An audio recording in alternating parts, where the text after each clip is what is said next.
बात करें तो सुपर टैक्स का सबसे पहले पंजाब में इस हवाले से इसका नफाज और इसकी कानून साजी की गई थी। जब पंजाब में इस हवाले से कानून साजी की गई तो बहुत सारे दोस्तों ने ये कहा जी ये सिंध पे नहीं लागू होगा, ये केपी में भी लागू नहीं होगा, ये कश्मीर में नहीं जाएगा, ये तमाम तर जो भी हमारे सूबे हैं उनमें ये इसका इंप्लीमेंट नहीं होगा।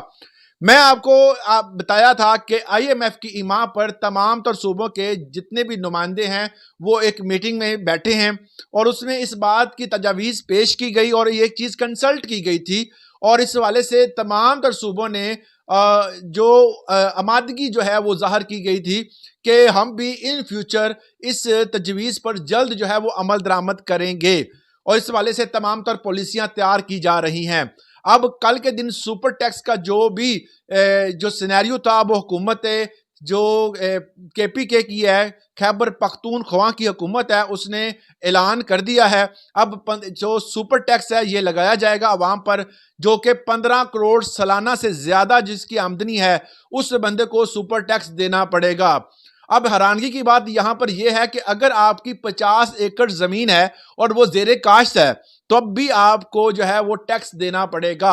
इस हवाले से जो टैक्स की स्लैब्स हैं वो जल्द जो है वो हुकूमत शेयर कर देगी, मगर फिलहाल ये अंदिया दे दिया गया है कि अगर आपकी 50 एकड़ जमीन है तब आपको टैक्स देना पड़ेगा। अब कुछ लोग ये सोचते हैं और ये कहते हैं जी हमारी तो जमीन है मगर हम काश्त नहीं करते।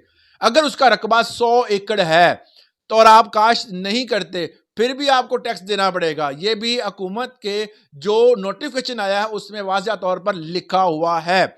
उसके बाद अराजी मालकान की अगर वफात हो जाती है, इन केस अगर उनकी वफात हो जाती है तो उनके लवाहिकीन जो है वो टैक्स अदा करेंगे। ये इनका जो खैबर पख्तूनख्वा हुकूमत है, केपी की हुकूमत जो है, इन्होंने बड़ा ही एक अजीब फैसला ये किया है कि अगर किसी की वफात हो जाती है तो उसके लवाहिकीन जो है वो टैक्स अदा करेंगे।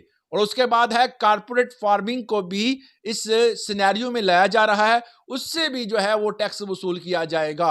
ये बड़ी अहम खबर थी क्योंकि बाकी सूबे जो है इस हवाले से जो है वो काफी ज्यादा खुश थे कि जी बाकी सूबों में ऐसा नहीं होगा, टैक्स का निफाज जो है सुपर टैक्स के बारे में काफी लोग कहते थे कि ऐसा निफाज नहीं होगा। सिंध के हवाले से लोगों का भी कहना है अभी केपी हुकूमत ने तो लगा दिया, अब सिंध और बाकी जो है वो सूबे हैं पाकिस्तान के, जिसमें जम्मू कश्मीर है और बाकी जो अदर्स जो हैं वो बलोचिस्तान हो गया, तो ये सब की जो है वो बारी आने वाली है। इंतजार करें ये सब, क्योंकि ये सब आईएमएफ ने बाज़ा तौर पर तमाम सूबों के सरबराहान और उनके नुमाइंदगान से ये गुफ्तगू की थी और इन्होंने आमादगी जाहिर की थी कि हम इन फ्यूचर जल्द जो है वो इस पर कार्रवाई करके इसका इम्प्लीमेंट करेंगे। ये थी अहम खबर। इस वाले से अगर आपकी क्या राय है तो कमेंट सेक्शन में जरूर दीजिएगा। इजाजत दें, अल्लाह हाफिज।